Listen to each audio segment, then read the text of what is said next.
talked about bugging the fuck out. In what context, please? You just talked about it. You just mentioned it. Yes, I don't know what context I meant it in. Please don't take me to bug out town and expect me to talk. I mean, you can't just take bug out town. It's not something you can just like take out of nowhere and say, oh yeah, bugging out. Oh, this is good. This will be good. Come on, man.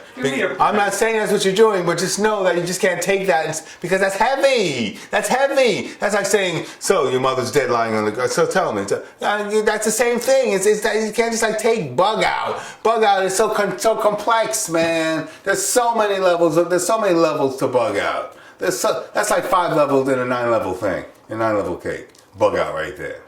In somebody's life. Well, bug out is 5 levels in a 9-level cake. That's 5 and then there's 4 other levels. So that's the majority of it. So just know there's a lot there. That's what I'm saying. So bug out. It's like, are you serious? I'm just saying you use that word, and I wanted to add something to it. What do you want to add? And you keep on cutting me off. And what I wanted to add was a simple question: is back then in many of our conversations, you talked about this news speak. True? I'll try to explain what that was.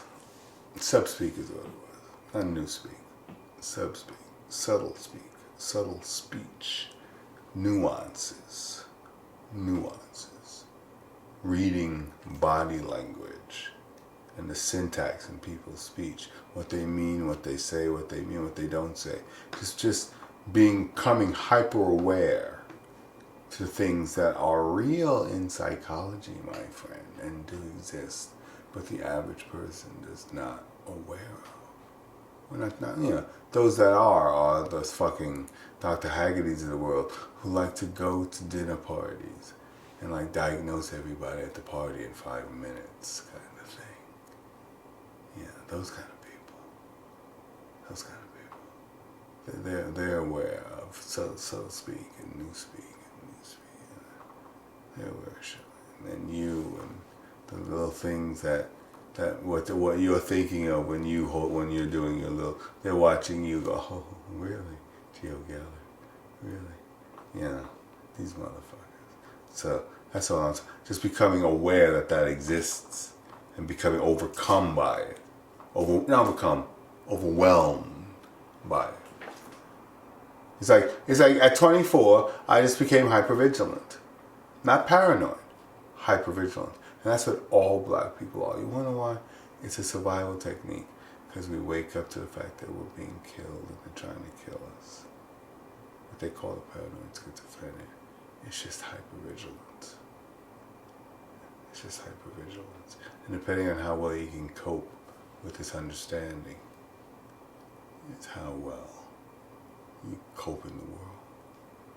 And the sad part is that my mother didn't teach me hypervigilance.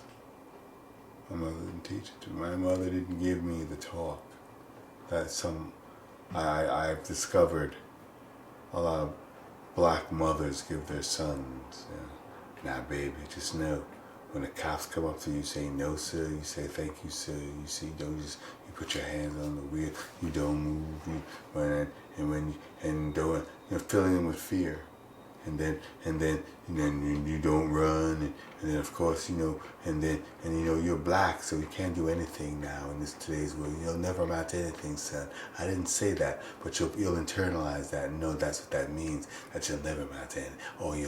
Son, you'll never amount to anything. Oh baby, I love you, but you'll never amount to anything. Oh yeah, and my mother never gave me that speech.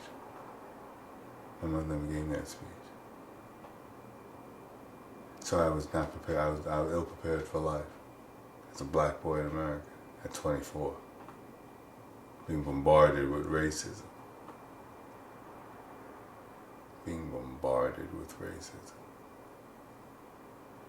and destabilized, and coping with marijuana, and then not recognizing that when you cope with a little too much marijuana, you forget that you're also channeling into Hello Dolly up there.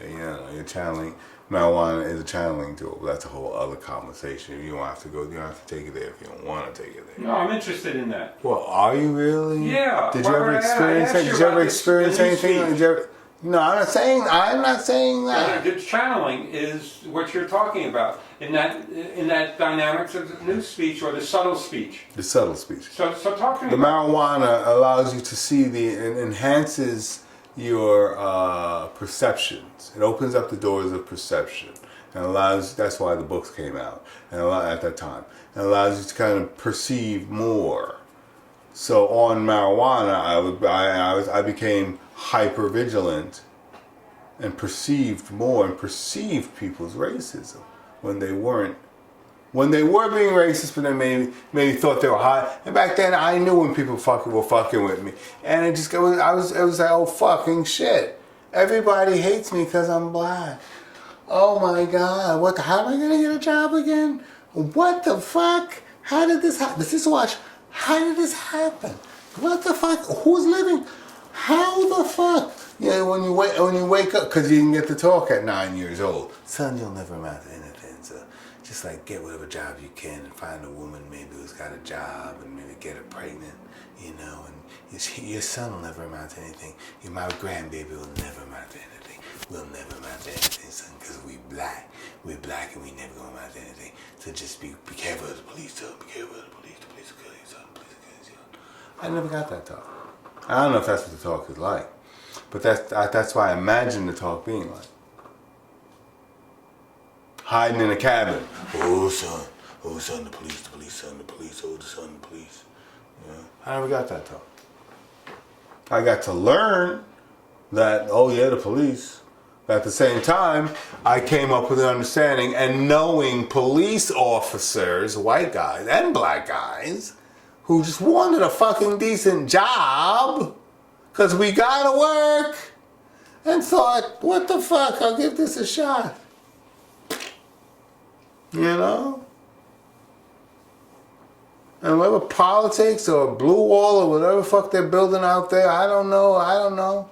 You have to talk to them about it. But I thought they were decent people once upon a time, so I can't really talk ill about every single fucking police officer.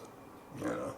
Even though there's a brotherhood of real fucked up shit going on in the police, other than what we, you know, there's a brotherhood of some really fucked up shit going on. But at the same time, I know there's some decent guys who are superheroes out there. Superheroes. Super fucking heroes. And they know who they are. The good cops. The good cops. Susan doesn't speak well of any cop. She's had so many bad experiences that she doesn't speak well of. She doesn't like any cops. But I always say, nah. It's good everywhere. It's good everywhere. It's good everywhere. Even in hell, there's some demon who just wants to get the hell out of there. And he'll cut a deal. You know? And this demon has tortured. And this demon has done some fucked up shit.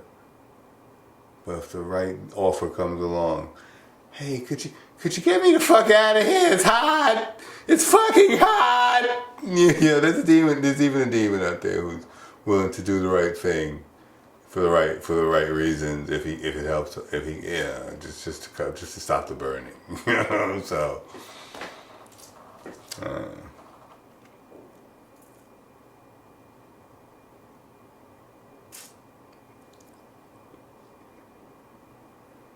What are we talking about? About the subtle speech and how that